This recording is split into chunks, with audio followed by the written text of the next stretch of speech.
લોકસભાની ચૂંટણી પહેલા કોંગ્રેસ દ્વારા સુરત શહેર કોંગ્રેસ પ્રમુખ તરીકે સિનિયર નેતા ધનસુખ રાજપૂતની જાહેરાત કરી હતી તેમજ અન્ય બે કાર્યકારી પ્રમુખ તરીકેની પણ નિમણૂક થઈ છે।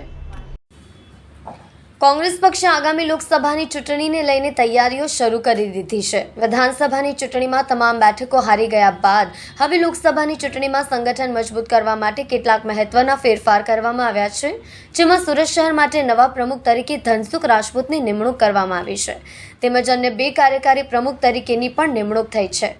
ઉત્તર ભારતીય સમાજમાંથી આવતા ધનસુખ રાજપૂત કોંગ્રેસના વરિષ્ઠ નેતાઓ પૈકી નાયક છે। ધનસુખ રાજપૂત કોર્પોરેટર, વિધાનસભા અને લોકસભાની ચૂંટણી લડી ચૂક્યા છે। કોંગ્રેસ પક્ષ તરફથી તેઓ કોર્પોરેટર તરીકે પણ ચૂંટાયા હતા। પરપ્રાંતીય સમાજમાં તેમની ખૂબ સારી પકડ છે અને ખૂબ જ સિનિયર કોંગ્રેસના નેતા હોવાને કારણે કાર્યકર્તાઓમાં પણ તેમનું સન્માન જોવા મળે છે। વિવાદોથી દૂર રહેતા ધનસુખ રાજપૂતની પસંદગી કરીને કોંગ્રેસે સુરત શહેરમાં સંગઠનને મજબૂત કરવાનો પ્રયાસ કર્યો છે। દિનેશ સાવલિયા અને વિપુલ ઉધનાવાલા કાર્યકારી પ્રમુખ તરીકે પસંદ કરવામાં આવ્યા છે। નવનિયુક્ત શહેર કોંગ્રેસ પ્રમુખ ધનસુખ રાજપૂતે જણાવ્યું કે ખૂબ જ પડકારજનક સ્થિતિમાં પ્રમુખ પદ મને આપવામાં આવ્યું છે। કોંગ્રેસ માટે આજે સમય છે તે ખૂબ જ સંઘર્ષ સમય છે।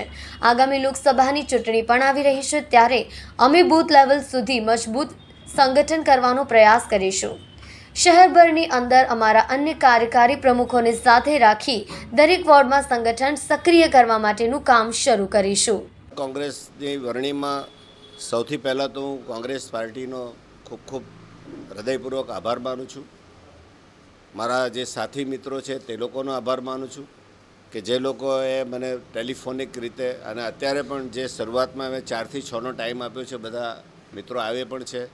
આ ભૂપેન્દ્રભાઈ, મારા માજી પ્રમુખ, બધા આગેવાનો, શકીલભાઈ અને બીજા મારા જે આગેવાનો છે તે બધા હાજર થઈ ગયા છે અને અમે એક જ મારો એક એમ રહેશે કે અમે લોકો પાસે જઈશું, વિસ્તારોમાં જઈશું, કોંગ્રેસના મતદારો પાસે જઈશું, કોંગ્રેસના આગેવાનોને મળીશું અને જે બૂથ લેવલની કામગીરી છે તે પહેલેથી અમે એને મજબૂત કરવાની શરૂઆત કરીને આવનારી જે લોકસભાની ચૂંટણી છે એના માટેની પૂર્વ તૈયારીઓ અત્યારથી જ અમે ચાલુ કરી દેવાના છીએ। અચ્છા, સંગઠનના બૂથ લેવલની વાત તો બરાબર છે,